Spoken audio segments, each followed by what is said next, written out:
কৰা হ'ব। ষড়যন্ত্ৰ কৰি জুবিনক ছিংগাপুৰলৈ লৈ যোৱা হৈছিল নেকি, সেই সন্দৰ্ভতো হ'ব পুংখানুপুংখ তদন্ত। ইতিমধ্যে ছিংগাপুৰ পুলিচে কৰি আছে তদন্ত। ইতিমধ্যে 54খন এজাহাৰ দাখিল হৈছে সমগ্ৰ ৰাজ্যত। পৰ্যায়ক্ৰমে সকলো চালি জাৰি চোৱা হ'ব। শ্যামকানু মহন্ত, সিদ্ধাৰ্থ শৰ্মাৰ বিৰুদ্ধে হ'ব তদন্ত। জুবিনৰ শেষকৃত্য পোৱাৰ পাছতেই পুংখানুপুংখভাৱে হ'ব তদন্ত। ইয়াৰ পাছৰ আন এক বৃহৎ ডাঙৰ খবৰ, 8ৰ পৰা 9 ঘণ্টা ধৰি লুকুৱাই ৰখা হৈছিলে জুবিন গাৰ্গৰ মৃত্যুৰ খবৰ। জুবিনৰ মৃত্যুৰ আগলৈকে শ্যামকানুৱে চলাই গৈছিলে বেপাৰ। 8ৰ পৰা 9 ঘণ্টা ধৰি লুকুৱাই ৰখা হৈছিলে জুবিন গাৰ্গৰ মৃত্যুৰ খবৰ। অতি গোপনে ৰখা হৈছিলে জুবিন গাৰ্গৰ মৃত্যুৰ খবৰ। জুবিন গাৰ্গৰ মৃত্যুক লৈ উন্মোচিত হৈছে ভয়ংকৰ তথ্য। জুবিন গাৰ্গৰ মৃত্যুৰ খবৰ লুকুৱাই ৰাখিছিলে শ্যামকানু মহন্তই। জুবিনৰ মৃত্যুক লৈ শ্যামকানু মহন্তৰ বিৰুদ্ধে ভয়ংকৰ অভিযোগ অহা দেখিবলৈ পোৱা গৈছে। জুবিন গাৰ্গৰ মৃত্যুক লৈ পোহৰলৈ আহিছে ন তথ্য। ইয়াৰ পাছৰ আন এক বৃহৎ ডাঙৰ খবৰ, ৰাষ্ট্ৰীয় ঘাইপথৰ কাষৰ 10 বিঘা মাটিত হ'ব জুবিনৰ সমাধিস্থল। জুবিনৰ শেষকৃত্য আৰু সমাধিস্থলক লৈ ডাঙৰ ঘোষণা মুখ্যমন্ত্ৰীৰ। দিচাং ৰিজৰ্টৰ সমীপৰ 10 বিঘা মাটিত সম্পন্ন হ'ব শেষকৃত্য। শেষকৃত্যৰ অস্থি লৈ যোৱা হ'ব যোৰহাটলৈ। এই মুহূৰ্তৰ এটা ডাঙৰ খবৰ, সোণাপুৰৰ লগতে যোৰহাটতো হ'ব সমাধি ক্ষেত্ৰ। জুবিনৰ শেষকৃত্য আৰু সমাধিস্থলক লৈ ডাঙৰ ঘোষণা মুখ্যমন্ত্ৰীৰ। গুৱাহাটীৰ সোণাপুৰতে হ'ব জুবিন গাৰ্গৰ শেষকৃত্য। ইয়াৰ পাছৰ আন এক বৃহৎ ডাঙৰ খবৰ, জুবিনক লৈ কটু মন্তব্য কৰা যুৱতীৰ বাসগৃহত উত্তপ্ত পৰিস্থিতি।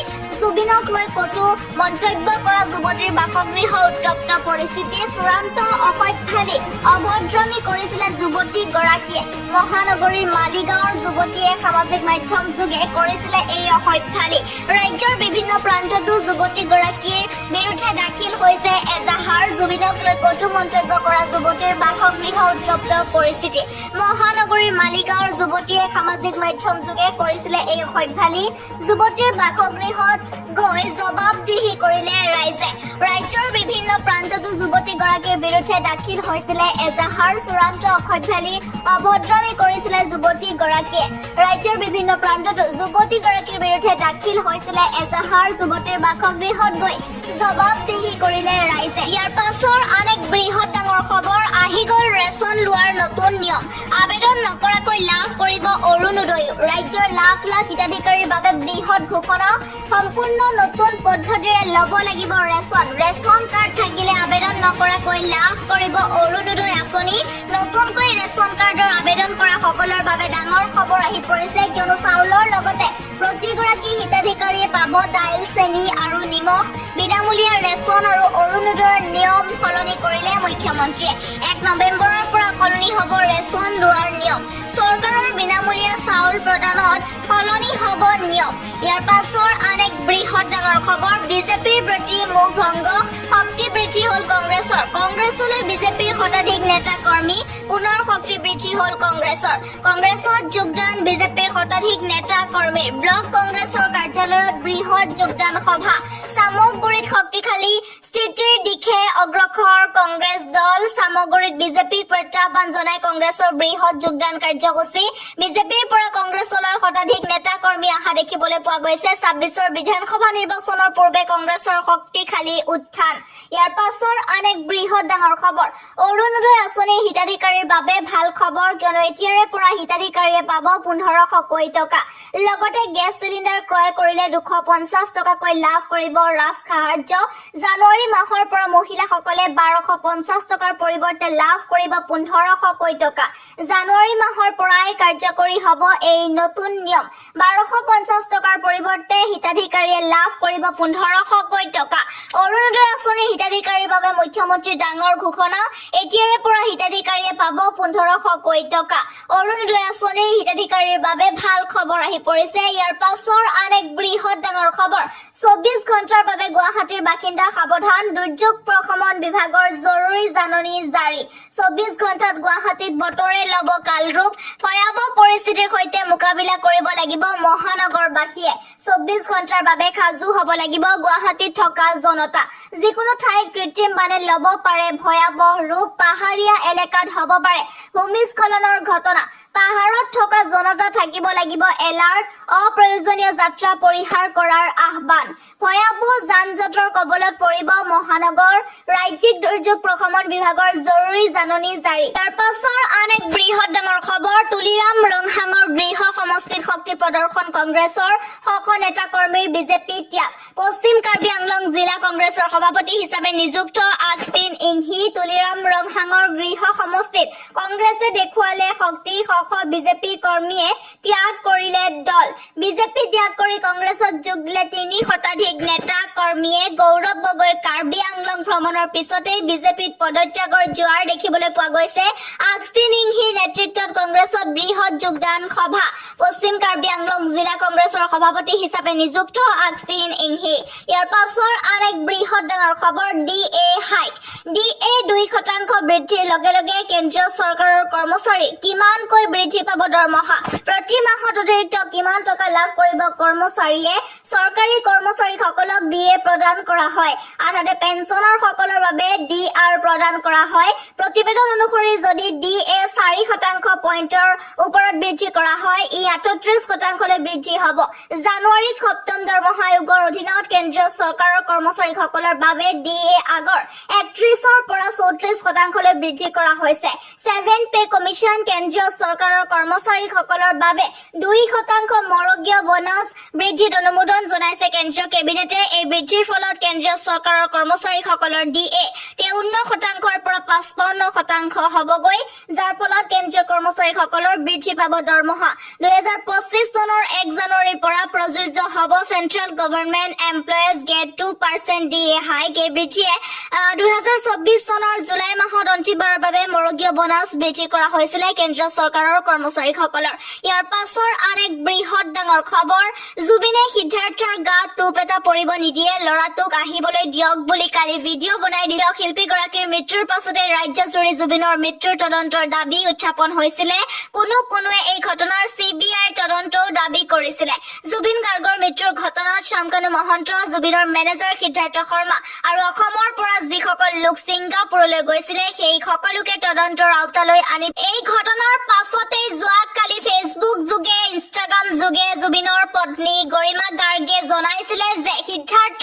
শৰ্মা আমাৰ ভাই নিচিনা 2020 চনৰ কোভিডৰ সময়ছোৱাত জুবিন যেতিয়া ৰোগাক্ৰান্ত সিদ্ধাৰ্থে সকলো ব্যৱস্থা কৰি মুম্বাইত চিকিৎসা কৰাই জুবিনক উভতাই লৈ আহিছিলে বুলি কৈছিলে তেওঁ সিদ্ধাৰ্থৰ বিষয়ে জুবিনে একো শুনিব নোৱাৰে তাৰ গাত টোপ এটাও পৰিব নিদিয়ে গতিকে সেই ল'ৰাজনক জুবিনৰ শেষ যাত্ৰাত লগত থাকিবলৈ দিয়ক বুলি তেখেতে কৈছিলে সিদ্ধাৰ্থক লৈ আপোনালোকে যি ভাবিছে সেইবোৰ চিন্তা মনৰ পৰা উলিয়াই দিয়ক বুলি কৈছিলে গৰিমা গাৰ্গ ডাঙৰীয়ে গৰিমাই লগতে কয় জুবিনৰ বহু আধৰুৱা কাম আছে সিদ্ধাৰ্থ নাথাকিলে সেইবোৰ মই একো কৰিব নোৱাৰিম মোক প্ৰতিটো ক্ষেত্ৰত সিদ্ধাৰ্থৰ সহায় লাগিব গতিকে ল'ৰাটোক আহিবলৈ দিয়ক বুলি কৈছিলে গৰিমা গাৰ্গে মই হাতজোৰ কৰি অনুৰোধ জনাইছো সিদ্ধাৰ্থৰ বিৰুদ্ধে যি এজাহাৰ দিছে সেইবোৰ প্ৰত্যাহাৰ কৰক বুলি যোৱাকালি ফেচবুক ইনষ্টাগ্ৰাম যোগে কৈছিলে গৰিমা গাৰ্গে ইয়াৰ পাছৰ আন এক বৃহৎ ডাঙৰ খবৰ হাইড্ৰজেন বোমাৰ বাবে সাজু থাকক বিজেপি দেশবাসীয়ে জানিব কিদৰে হৈছিল ভোট চুৰি মিয়াৰ বিৰুদ্ধে যুদ্ধ ঘোষণা কৰা শৃংখল চলিহা আৰু চিটু বৰুৱা এতিয়া ক'ত হেৰালে অসমীয়াৰ মাটি নিজৰ বুলি দাবী কৰিছে নগাই মিয়া খেলিবলৈ ওলাই অহা শৃংখল চিটু এতিয়া কিয় ওলাই অহা নাই নগাক লৈ কিয় মৌন শৃংখল চলিহা চিটু বৰুৱা মিয়াক টাৰ্গেট কৰি অভিযান চলোৱা শৃংখল আৰু চিটু ক'ত পিছে নগাক খেদিবলৈ খবৰ নাই শৃংখল চলিহা চিটু বৰুৱাৰ ক'ত গ'ল শৃংখল চলিহা চিটু বৰুৱা সীমান্তলৈ যাবলৈ সাহস নাই নেকি শৃংখল আৰু চিটুৰ শৃংখল চলিহা চিটু বৰুৱাৰ বিৰুদ্ধে সৰব হ'ল মুছলিম ছাত্ৰ সন্থা ইয়াৰ পাছৰ আন এক বৃহৎ ডাঙৰ খবৰ সন্দেহজনক নাগৰিক হিচাপে ধৰা পৰিছে লাখ লাখ ভোটাৰ 3 লাখ ভোটাৰলৈ জাননী প্ৰেৰণ নিৰ্বাচন আয়োগৰ ঘোষণা মুখ্যমন্ত্ৰী ডক্টৰ হিমন্ত বিশ্ব শৰ্মাৰ সাংবাদিকে আনি দিয়ক মোক লিষ্টখন কংগ্ৰেছ শাসিত কোনখন ৰাজ্যই ঋণ লোৱা নাই মোক লিষ্ট দিয়ক বুলি মন্তব্য কৰিছে মুখ্যমন্ত্ৰী ডাঙৰীয়াই নিশাৰ ভিতৰত পদত্যাগ কৰিব মুখ্যমন্ত্ৰী ডক্টৰ হিমন্ত বিশ্ব শৰ্মাই হয় বন্ধুসকল এনে কিছুমান তথ্য পোহৰলৈ আহিছে যিবিলাক শুনিলে আপোনাৰ বুকু কঁপি উঠিব হয় আপুনিও যদি জুবিন গাৰ্গক ভাল পায় আজিৰ এই ভিডিঅ'টিত এটা লাইক কৰিব লগতে কমেন্ট বক্সত জয় জুবিন দা বুলি লিখি শ্ৰদ্ধাঞ্জলি নিশ্চয় জনাব হয় বন্ধু বান্ধৱীসকল জুবিন গাৰ্গৰ লগত কোনে কোনে কৰিলে প্ৰতাৰণা জুবিন গাৰ্গৰ লগত কোনে কোনে খেল খেলি আহি আছিল ইমান দিন আপোনালোকে সবিশেষ আজিৰ এই ভিডিঅ'টিৰ জৰিয়তে জানিব পাৰিব বন্ধুসকল লাহে লাহে জুবিন গাৰ্গৰ মৃত্যুৰ ৰহস্য আৰু গভীৰ হৈ গৈ আছে কাৰণ কিছুমান এনেকুৱা তথ্য পোহৰলৈ আহিছে যিবিলাক আপোনালোকৰ মাজত তুলি ধৰিম আপোনালোকে ইয়াৰ বিচাৰ কৰিব দৰ্শকসকল জুবিন গাৰ্গৰ মৃত্যুৰ ৰহস্য জনাৰ আগতে আমি জানিব লাগিব সিদ্ধাৰ্থ শৰ্মাৰ বিষয়ে কাৰণ জুবিন গাৰ্গৰ মেনেজাৰ আছিল সিদ্ধাৰ্থ শৰ্মা তাৰ হা সম্পত্তিৰ আখ্যান আপোনালোকে যদি জানে আপোনালোকৰ চকু কপালত উঠিব যিমানখিনি জুবিন গাৰ্গৰ সম্পত্তি নাই তাতকে 3 গুণ বেছি সম্পত্তি আছে তাৰ মেনেজাৰৰ কেনেকৈ কৰিলে ইমান সম্পত্তি আসলতে জুবিন গাৰ্গৰ লগত প্ৰতাৰণা কৰিলে নেকি জুবিন গাৰ্গক ঠগাই খাইছে নেকি সিদ্ধাৰ্থ শৰ্মাই সবিশেষ আপোনালোকৰ মাজত উপস্থাপন কৰিছো প্ৰথমতে জনাইছো 2014 চনৰ পৰা জুবিন গাৰ্গৰ মেনেজাৰ হৈ আছিল সিদ্ধাৰ্থ শৰ্মা জুবিন গাৰ্গৰ সকলো সা সম্পত্তি বেদখল কৰি কোটি কোটি টকাৰ মালিক হৈছে সিদ্ধাৰ্থ শৰ্মা এটা ডাঙৰ খবৰ গুৱাহাটীৰ লখৰাত কেইবা কোটি টকীয়া হোটেল ৰয়েল হেৰিটেজ নামৰ এখন হোটেল তেখেতৰ হয় ছয়গাঁৱত কেইবা কোটি টকীয়া পানীৰ কোম্পানী তেখেতৰ হয় গুৱাহাটীৰ বেলতলাত কেইবা কোটি টকীয়া প্ৰকাণ্ড বিলাসী ফ্লেট তেখেতৰ হয় গুৱাহাটীৰ দাঁতালপাৰাত কেইবা কোটি টকীয়া প্ৰকাণ্ড বিলাসী ফ্লেট তেখেতৰে হয় লগতে গুৱাহাটীৰ জুৰোডত মিউজিক মেনেজমেন্ট অফিচ তেখেতৰ 2023 চনৰ পৰা মিউজিক মেনেজমেন্টৰ প্ৰধান পৰিচালক হৈ আহিছে তেখেত গতিকে এইবিলাকৰ পৰা আপোনালোকে কি বুজিব পাব ইমানখিনি সম্পত্তি আমাৰ হাৰ্থক জুবিন গাৰ্গৰ নাই তেনেহলে ইয়াৰ পৰা এটা বস্তু অনুমান কৰিব পাৰি জুবিন গাৰ্গৰ লগত প্ৰতাৰণা কৰা হৈছে জুবিন গাৰ্গক ঠগুৱা হৈছে এনেকৈ সম্পত্তিৰ পাহাৰ গৰিছে এই সকল অসৎ ব্যক্তিয়ে এতিয়া আহক আসল ৰহস্যৰ ফালে আগবাঢ়ো ভিডিঅ'টিৰ আৰম্ভণিতে মুখ্যমন্ত্ৰী হিমন্ত বিশ্ব শৰ্মাই ঘোষণা কৰা কিছুমান তথ্য আপোনালোকৰ মাজত সদৰি কৰিছো জুবিনৰ ডেথ সাৰ্টিফিকেট ইতিমধ্যে ছিংগাপুৰস্থিত ৰাষ্ট্ৰদূতে প্ৰেৰণ কৰিছে ডেথ সাৰ্টিফিকেটত মৃত্যুৰ কাৰণ পানীত ডুব যোৱা বুলি উল্লেখ কৰিছে ডেথ সাৰ্টিফিকেটসমূহ ইতিমধ্যে চিআইডিক প্ৰদান কৰিছে মুখ্যমন্ত্ৰী হিমন্ত বিশ্ব শৰ্মাই অৱশ্যে পোষ্টমৰ্টেম ৰিপৰ্টতহে প্ৰকাশ পাব প্ৰকৃত কাৰণ মুখ্যমন্ত্ৰী হিমন্ত বিশ্ব শৰ্মাই প্ৰকাশ কৰিছে শ্যামকানু মহন্ত সিদ্ধাৰ্থৰ বিৰুদ্ধে এতিয়ালৈকে অসমত 54খন এফআইআৰ দাখিল হৈছে জুবিনৰ মৃত্যুৰ সমগ্ৰ ঘটনাৰ তদন্ত কৰি আছে ছিংগাপুৰ আৰক্ষীয়ে জুবিনক ষড়যন্ত্ৰ কৰি নিয়া হৈছিল নেকি হেয়া অসম আৰক্ষীয়ে চাব সংবাদমেলত জনালে মুখ্যমন্ত্ৰী হিমন্ত বিশ্ব শৰ্মাই হয় আপোনালোকক আসল তথ্যৰ ফালে গৈ আছো ভিডিঅ'টি চাই থাকক খলনায়ক শ্যামকানু মহন্তৰ ক্ষমা প্ৰাৰ্থনা হয় অসমবাসীৰ ওচৰত ক্ষমা প্ৰাৰ্থনা শ্যামকানু মহন্তৰ তেখেতে ফেসবুক পেজৰ পৰা বহুত কেটা তথ্য সদৰি কৰিছে ক্ষমা প্ৰাৰ্থনা কৰিছে কি লিখিছে তেখেতৰ মন্তব্য কি আপোনালোকৰ মাজত মই উপস্থাপন কৰিম ভিডিঅ'টি অলপো নাটানি সম্পূৰ্ণ চাব বুলি মই আশা কৰিছো নহলে মিছ কৰিব পাৰে কিছুমান তথ্য তেখেতে লিখিছে শ্ৰদ্ধেয় ৰাইজ এই মহা শোকৰ সময়ত আজি বিখন পীড়া সুখ আৰু কষ্টৰে এই কথাখিনি ক'বলৈ লৈছো জাতিটোৰ সম্পদ জুবিন গাৰ্গৰ অভাৱনীয় মৃত্যু সমগ্ৰ ৰাজ্যখনৰ বাবে এক ভয়ানক খবৰ এই মৃত্যু অপূৰণীয় ৰাজ্যখনৰ হিয়াৰ আমঠু নোহোৱা হোৱাৰ খবৰটোত গোটেই ৰাজ্যখনেই বিধ্বস্ত হৈ আছে জুবিনৰ খবৰটোৱে বাকৰুদ্ধ কৰি তোলাৰ লগতে হাস্পতাল ইত্যাদি নিয়মবোৰৰ পাছত দৌৰি আছিল এই অভাৱনীয় মুহূৰ্তত জুবিনৰ দলটোৰ লগত থাকি ছিংগাপুৰৰ নিয়ম নীতিমতে গুৱাহাটীলৈ পঠোৱাৰ কামত ব্যস্ত আছিল আমাৰ ফালৰ কবলগীয়াখিনি লিখিতভাৱে ৰাজ্যক জনাবলৈ লৈছো এক নম্বৰত তেখেতে সদৰি কৰিছে প্ৰথম অভিযোগ জুবিন গাৰ্গক আমি জোৰ কৰি ছিংগাপুৰলৈ লৈ আহিছো আমাৰ উত্তৰ আমি 2013 চনৰ নৰ্থ ইষ্ট ফেষ্টিভেল আৰম্ভ কৰোঁতে তেওঁৰে উপদেশ লৈ আৰম্ভ কৰিছিলো তেওঁ ৰাজহুৱাভাৱে বহুবাৰ কৈছে যে কানুৰ লগত মিলি মই অনুষ্ঠানটো আৰম্ভ কৰিছো দিল্লীত এতিয়ালৈকে 13 বাৰৰ প্ৰত্যেক বছৰেই জুবিন গৈছে মুম্বাইত কৰোঁতেও গৈছে বিদেশত হওঁতেও দুবাৰকৈ গৈছে এনে বহু ভিডিঅ' আছে য'ত জুবিনে সংবাদ মাধ্যমৰ আগত কৈছে যে ভৱিষ্যতে এই অনুষ্ঠানটো আমি বিশ্বৰ বহু ঠাইত কৰিম এইবাৰ আমি ছিংগাপুৰত কৰিম বুলি জুবিনক কওঁতে অতি প্ৰসন্ন হৈ কৈছিল যে মই গৈ দুটামান গান গাম আৰু লগতে ভাই সন্দীপন আৰু শব্দযন্ত্ৰী শেখৰকো লৈ যাম। আপোনালোকে জুবিনৰ পেজটোত চালে দেখিব পাৰিব যে তেওঁ কৈছে আমি ছিংগাপুৰৰ চানটেকত নৰ্থ ইষ্ট ইণ্ডিয়া ফেষ্টিভেল পাতি আছো আৰু স্থানীয় ৰাইজক আহিবলৈ নিমন্ত্ৰণ জনাইছো। নৰ্থ ইষ্ট ইণ্ডিয়া ফেষ্টিভেললৈ উত্তৰ পূবৰ সকলো ৰাজ্য আহে আৰু সাংস্কৃতিক ব্যৱসায় বাণিজ্যৰ আদান প্ৰদান হয়। উত্তৰ পূবৰ ৰাজ্যসমূহৰ সকলো আহে সহযোগিতা কৰে। জুবিনে উত্তৰ পূব একেলগে হৈ সহযোগিতা কৰাৰ প্ৰক্ৰিয়াটো ভাল পায় আৰু উদগনি দিব বিচাৰে। এইবাৰ তেওঁ আমাক ক'লে যে মোক আগতীয়াকৈ ডাইৰেক্ট ফ্লাইটৰ টিকেট কৰি দিবি, তালৈ গৈ মই দুদিনমান থাকিম, জিৰণি ল'ম।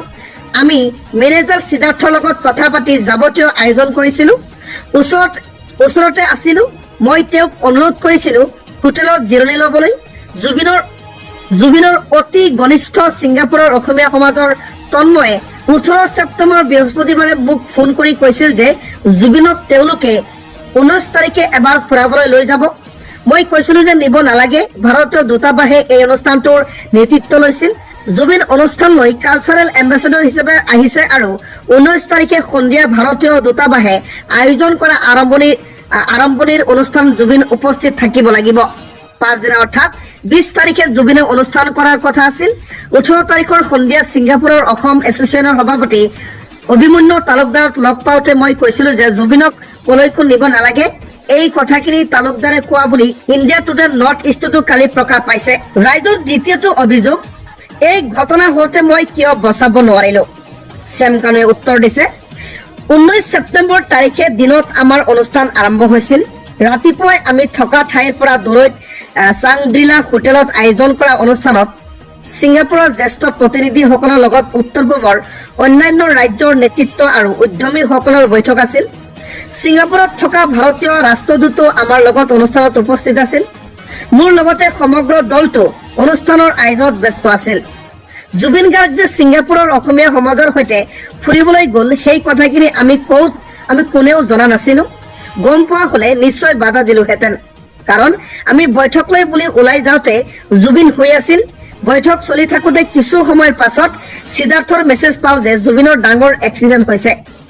লগে ভাৰতীয় দূতাবাসৰ উচ্চপদস্থ বিষয়াক অৱগত কৰো আৰু আমি হাস্পতাললৈ ঢাপলি মেলো। এই সময়ত সংবাদ মাধ্যমৰ মোলৈ ফোন আহিছিল। ক'ত হৈছে বা কেনেকৈ হৈছে একো ভালদৰে গম পোৱা নাছিলো, কাৰণ মেডিকেল ইমাৰ্জেঞ্চিত সকলো ব্যস্ত আছিল আৰু জাহাজত যোৱা লোকসকলৰ পুলিচে আটক কৰিছিল। ভাৰতীয় সময়মতে আবেলি 2:40 বজাত ছিংগাপুৰৰ সময়ত অনুসৰি সন্ধিয়া 5:14 দুৰ্ভাগ্যজনক খবৰটো ডক্টৰে ঘোষণা কৰে। মাননীয় মুখ্যমন্ত্ৰী মহোদয়ে দূতাবাসৰ সৈতে নিয়মিত যোগাযোগ আছিল। অসমৰ এই অমূল্য সম্পদ ভাগি আমাৰ মাজত আৰু নাই।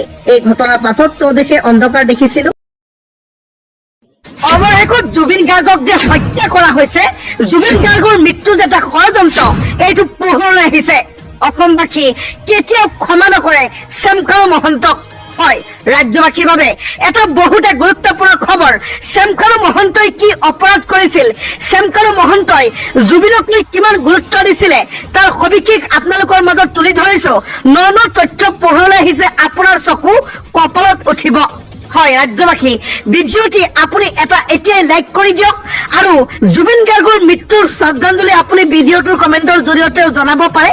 কমেণ্টত আপোনালোকৰ মন্তব্য নিশ্চয় বিচাৰিছো। ওম শান্তি বুলি, জয় জুবিন দা বুলি আপোনালোকে কমেণ্টত এবাৰ নিশ্চয় জনাব আৰু এই ভিডিঅ'টিত এটা লাইক কৰিব। আপোনালোকক জনাইছো জুবিন গাৰ্গৰ আচল মৃত্যুৰ ৰহস্য, লগতে শ্যামকানু মহন্তই কি পদক্ষেপ গ্ৰহণ কৰিছিল, জুবিন গাৰ্গৰ মৃত্যু হোৱাৰ পিছতো শ্যামকানু মহন্তই ক'ত ব্যস্ত আছিল, কি কামত ব্যস্ত আছিল, তাৰ সম্পূৰ্ণ তথ্য। কিয় আঁতৰ পৰা 9 ঘণ্টা ধৰি লুকুৱাই ৰখা হৈছিল জুবিন গাৰ্গৰ মৃত্যুৰ খবৰ। জুবিনৰ মৃত্যুৰ আগলৈকে শ্যামকানুৱে চলাই গৈছিল নিজৰ বেপাৰ। হয় ৰাজ্যবাসীয়ে শ্যামকানুক কেতিয়াও ক্ষমা নকৰে। জুবিন গাৰ্গৰ মৃত্যুক লৈ পোহৰলৈ আহিছে ন তথ্য। কিছুমান এনে তথ্য পোহৰলৈ আহিছে যিবিলাক আপুনি শুনিলে আপোনাৰ বুকুখন কঁপি উঠিব। জুবিনৰ মৃত্যুক লৈ শ্যামকানু মহন্তৰ বিৰুদ্ধে ভয়ংকৰ অভিযোগ। জুবিন গাৰ্গৰ মৃত্যুৰ খবৰ লুকুৱাই ৰাখিছিল শ্যামকানু মহন্তই। জুবিন গাৰ্গৰ মৃত্যুক লৈ উন্মোচিত হৈছে ভয়ংকৰ তথ্য। হয় শ্যামকানু মহন্তৰ লগত কি হোৱা উচিত শ্যামকানু মহন্তৰ কি হোৱা উচিত আপোনালোকে ভিডিঅ'টি কমেণ্টত নিশ্চয় জনাব অতি গোপনে ৰখা হৈছিল জুবিন গাৰ্গৰ মৃত্যুৰ খবৰ 7 পৰা 9 ঘণ্টা ধৰি লুকিয়াই ৰখা হৈছিল জুবিন গাৰ্গৰ মৃত্যুৰ খবৰ জুবিনৰ মৃত্যুৰ আগলৈকে শ্যামকানুৱে চলাই গৈছিল নিজৰ বেপাৰ হাস্পাতালত পৰি আছিল জুবিন গাৰ্গৰ নিথৰ দেহ শ্যামকানু মহন্ত ব্যস্ত হৈ আছিল বিজনেছ সাবমিটত নৰ্থ ইষ্ট ফেষ্টিভেলৰ আয়োজক যোৱা নাছিল জুবিনৰ কাষলৈ বিশেষ একো হোৱা নাই বুলি বিভ্ৰান্ত কৰিছিল শ্যামকানু মহন্তই